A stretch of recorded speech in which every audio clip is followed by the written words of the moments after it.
My fizz. Yes. No? Maybe? Yes. Excellent. Hello, everyone, and welcome to my weekly wellness show. As you know, my name is Danny Cade, and I'm very happy to be here with you today. Hopefully, your summer's been going really well. It's been fantastic here. Got my first garden going, so I'm learning canning, and I'm learning at a very fast pace. But if any of you have ever done that, you know what it's like. So okay, so I'm just going to make a few changes here. Here we go. Get rid of a few things to make sure everything is just all nice and comfy. Perfect.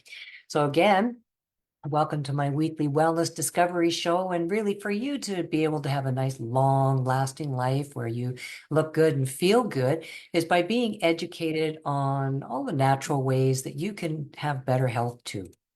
So today we're going to talk about my 4 key takeaways from last week's wellness webcast, Mental Shift to Transform Your Health. I hope you got to see it. If you haven't seen it yet, it is archived in my wellness center for you. You can check it out. Also, if you're on my pages, either the, well, any of them for that matter, my wellness page or maybe my discovery group, well, the replay links are in there for you as well. But ultimately, I'd love for you to find it in the Wellness Center because there's so many other great things there too. So if you haven't subscribed, I really do encourage it because there's some incredible recipes. There's, webinars like this. There's some fantastic interviews with, experts and really a whole lot more. So I will put my link above for you and do check it out. It's actually just going through a facelift right now, so I'm dying to see what you think of it. And here's the beautiful thing is if you don't like it, well, guess what? You can always just unsubscribe. Isn't that awesome? I've done that too, so it's okay. All right. So a little bit about me. If you don't know already, I had quite the battle with Lyme disease, and then that was followed with cardiac stuff that was related to Lyme, and then cancer. And after a while, you get sick and tired of playing the sick and tired game, so you start wanting to figure out, well, what can I do to change this? Get ahead of the 8 ball.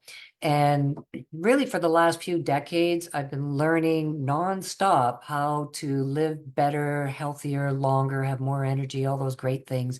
And so now what I'm doing is I'm taking all that information that I've learned over time through people that have helped me as well, and I'm passing it forward to you so that maybe you too can get off that hamster wheel of chasing doctors and trying all these drugs that make you feel even crappier. I really want to be able to take what I've learned and hand that to you so that you can live in harmony with nature, and that gives you the power to live your best life too. So I'm really glad you're here with me. I'm looking forward to sharing with you. It's really what I've been spending so much time trying to do. So last week, we talked about how many of us really do overlook how our mindset will affect our external success. I mean, what we think on the inside affects what we do on the outside, and that includes our fitness and overall well-being. Now, on that webinar, and I know I'm going to, brutalize her name. I'm sorry. I apologize. I'm trying hard. Tdachi-Deni, she shared some incredible stories and what she had learned to harness the power of her own mind so that she could achieve her fitness goals and a whole lot more. And then through that, she shared it with us. And I was quite blown away. Again, it's archived in my wellness center. You really want to check it out.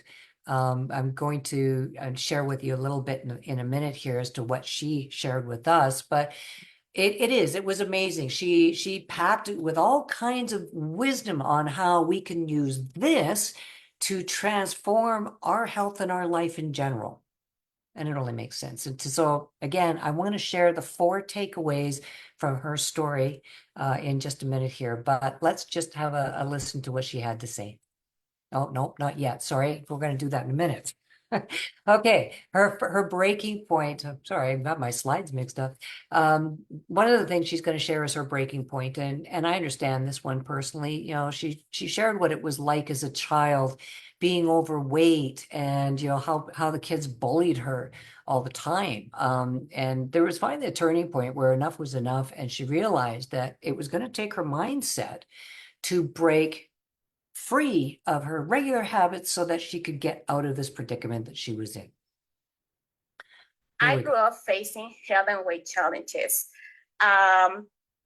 I was overweight, and my mom didn't have the information that now we have. She thought that the more I ate, I was better for me.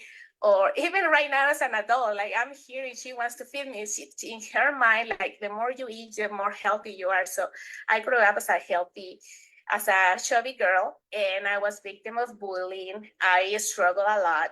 I had low esteem. I also like struggle with social depression and body image that gave me anxiety and vulnerability. Like at that point, I believe we didn't have phones. I'm from the 80s, but like music videos, I will see Britney Spears with this super flat body, and I will compare myself, and I will start struggling with my body. Like I wanted to look to others. Social media now is like very very popular in our kids and our teenagers. Even as an adult, we get bombarded with these ideas of health, and this impacted on my mental health and developed eating disorders. So unfortunately, with my eating disorders, I was very obsessive by controlling my food intake, and I will include restriction and induce vomiting.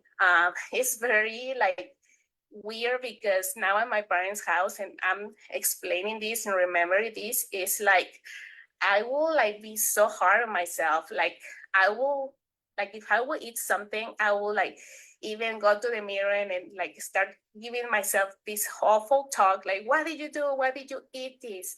Why like you are very weak. Like you cannot like eat healthy. Like why do you overeat? So it's this I was bombarding this on myself and nobody else was telling me. It was myself. It was lowering my self-esteem. And for that, I even exercise like here. My room was in the other room, and I will eat and I will come and over exercise. It was like 10 p.m. and I was here like punishing myself, like you ate this.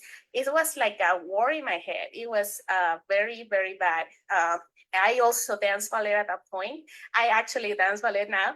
And I was losing weight, and nobody like noticed, like nobody had an idea that was going through that. My parents thought that as a teenager, I was growing up, I was losing weight, and the ballet was helping me, but nobody had idea had that war in my mind.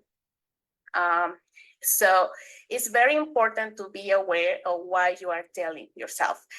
And a fortunate thing that I happened, I had support, but before that, I had a very bad crisis.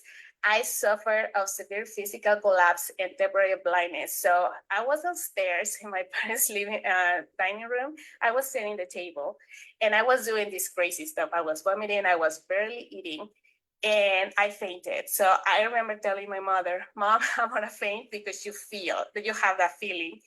I fainted. I When they woke me up, I opened my eyes and I couldn't see. I was so scared. I was telling my parents, I cannot see, I cannot see. I was crying. And it felt so long that I don't know, it was 30 seconds, 1 minute, my sight came back. So I was so the parents, like my parents' face, they were crying, they were scared. And I think I was a sign of God, like, Deni, stop doing that. Don't do this to yourself. Stop harming yourself. You're harming your family. So it was a moment of introspections. I apologized to my parents, and I commit to myself to end this destructive behavior, because it was like it was no life. I was just harming my body, my organs, my brain, and I had no idea. I just had this prototype in my mind to be skinny, right? But fortunately, I had a very good support from my friends and family. Literally, my high school friends like were making sure I was bringing food at school. They will bring food from their houses. My family will take care of me, and I also had to work on myself. I had to change my self-talk. Before I would look at my in the mirror and I would say, "Oh my gosh, you're so fat. Oh my gosh." But now I had to change and say, "Yes, Deni, you can do this. You can start little by little. You're beautiful." You had to change that mindset, because if you don't do it, who else? Your friends and family can do it. Like my friends and family told me, "You're not fat," but if you don't take care of yourself, who else is going to do it? So you had to start talking to yourself very kindly and without compassion. So I'm sure a lot of us can relate to that. Now, I was a little bit chubby as a kid, but through my Lyme and all that stuff, I ended up gaining a lot of weight. I ended up like about 240 pounds. And I understand how that felt. I did a lot of the things that she did too. And yeah, so I'm hoping that this resonates with some of you. And here's the second thing. In that, a big takeaway that she shared, I think is important, was really what the mindset is in achieving any goal. And she made that very clear that by changing how we think about our challenges, we can actually change our reality. It does actually start up here. I did love, so her compassionate part, but again, whether you're shifting from I can't to I can, or focusing on the possibilities instead of the obstacles, mindset, that is the foundation of success. I could really go into a lot on that, and you can use these challenges. Challenges are great. It gets us out of our comfort zone. And I agree, I don't like getting out of my comfort zone, but she did speak about how using those challenges, it's a great opportunity to build yourself, your own self-resilience. So rather than seeing any of the setbacks as failures, and that's easy to do, right? We've all done it. What she's doing is she's encouraging us to look at them as a lesson. Take the lesson and move forward with it, because that's what's going to help us. There's no point in beating ourselves up over it. And that's the role of self-love. I think this is one of the most important things she said. It's so easy for us to beat ourselves up when we eat the wrong thing, or maybe we didn't do our walk today, or we didn't go to the gym. But really, when I was, pushing the 240 pounds, it wasn't hard to look into the mirror and say, ugh, who likes that, right? But instead, instead of beating myself, I started looking at it from a different point of view. And I'm hoping that in what she shared, that's going to inspire you as much as, it certainly did me. And I'm going to ask a question. What's one mental shift that you can make today that can improve your well-being in the future, be it tomorrow or a week or a month? Now, you don't have to share this with me, but I'd love if you did. Give that some serious thought. What's the one mental shift that you could make that would make a difference in you? Okay, so a quick recap of today's show. Went a little faster than I wanted. There was a lot of things I wanted to share with you, but all of a sudden we're here. Again, Tdachi, she shared all of her game-changing approaches to fitness, how it was not just in her body that needs shaping up, it was in her mind that needed shaping up. And I think for a lot of us, that is the truth. Again, rather than looking at myself as, 240 pounds of fat ugliness, I had to look at it as, okay, this is my starting point. Today is the beginning of a whole new tomorrow. Today is the beginning of a new me. So let's take what we have and go from there. And I decided that being healthy was more important than being skinny. And then all of a sudden, everything fell into place. But it does start with the thinking. And her journey from being overweight and bullied as a child, I mean, I remember as a kid, overweight children weren't that common, but when they were around, I feel sorry for them. And if you were one of them, I do feel for you. That had to have been tough. But she is a thriving testament to what her mindset can do for her. And if she can do it and I can do it, you can do it. That's her whole message. So, okay, changing gears on you. As you know, every month we have a wellness webcast, and we have one coming up next month. Now, I know we did cover telomeres about 5 or 6 months ago, but it was a great introductory course on it.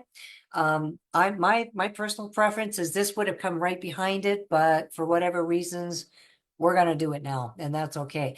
We're going to go into far more detail on telomeres, and telomeres are very important. It's that part of us that determines, how young or old we look, how we feel, all those great things. So I'm hoping to put the link up above at the end of today, but I'm not sure that my IT department has that all set up yet. If not, it will be soon. So I will get that in there for you. But I encourage you to check that out. And the other thing you can do is watch for it in the Wellness Center. That'll be showing up pretty quick. Whoops, I missed a slide. Click too slow. Also in my Wellness Center, too quickly actually, in my Wellness Center, there's some great new articles in there. It's all about, the outdoor fitness life, 6 essential summer things that we must have. Also 3 of Shackley's sports products that I myself, I swear by. Now, I'm not in full-blown athletic mode. I do walk a lot. I'm always busy. I'm on the go. But the third thing, I spend a lot of time outside, as I mentioned, in my garden, and some days it's pretty hot and you're working hard. Again, you don't have to be an athlete to need these things. If you're spending time outside and you're working and you're sweating, you know what? These are important for you to know about. So check it out. Okay, and if you're also one of these that you like learning new things, that you can do to help yourself or help others, I highly encourage you to join my wellness community on Facebook. It's a really cool little group. It's called Danny's Wellness Tribe. We're growing every day. There's people joining. It's on a regular basis. It's awesome. We've been kind of cruising through the summer, but I have some exciting changes coming up for you here in September. So I look forward to sharing that with you. Also, again, I'm just going to remind you to register for the upcoming wellness webcast. I'll try to get that link up. Okay, and also, what else did I want to share with you? You know about my wellness center. I'll make sure the link is there for that. I do have a YouTube channel that if there's any shows that you'd like to catch, I also do one called Tea Talk, without the slides, where we get a little bit more intricate into things. You're more than welcome to check that out. And the last thing is, you're more than welcome to message me on anything that I may have posted or said, or, maybe you're feeling that you're sick and tired of being on the hamster wheel and you want to see if there's, things that you can do to feel better. Hit me up. You know what I would love to do with you is sit down over either, oh, here we go, Zoom, or we can, do Facebook, FaceTime, whatever they call that. And we'll sit down with a cup of tea or coffee together and just chat. And the more that you tell me, the more you're going to give us both the answers. And I would love to do that with you. And at this point, I'm still not charging for that. So I highly encourage you to take advantage of that. And I would love to help you out with that. Okay. So thanks again for watching. I'm really happy to have you here again. And I do hope that I'm trying to stop share here. There we go. Ta-da. Okay, I do hope you're having a fantastic summer. And check out the links above. Again, if you don't like any of them, you can always remove yourself or unsubscribe. That's okay too. And I would love to book a time with you where you and I can just sit and get to know each other a little bit better. And maybe I can share some insights as to how you can feel better too. All right. You all take care. Thanks for being here. Bye for now.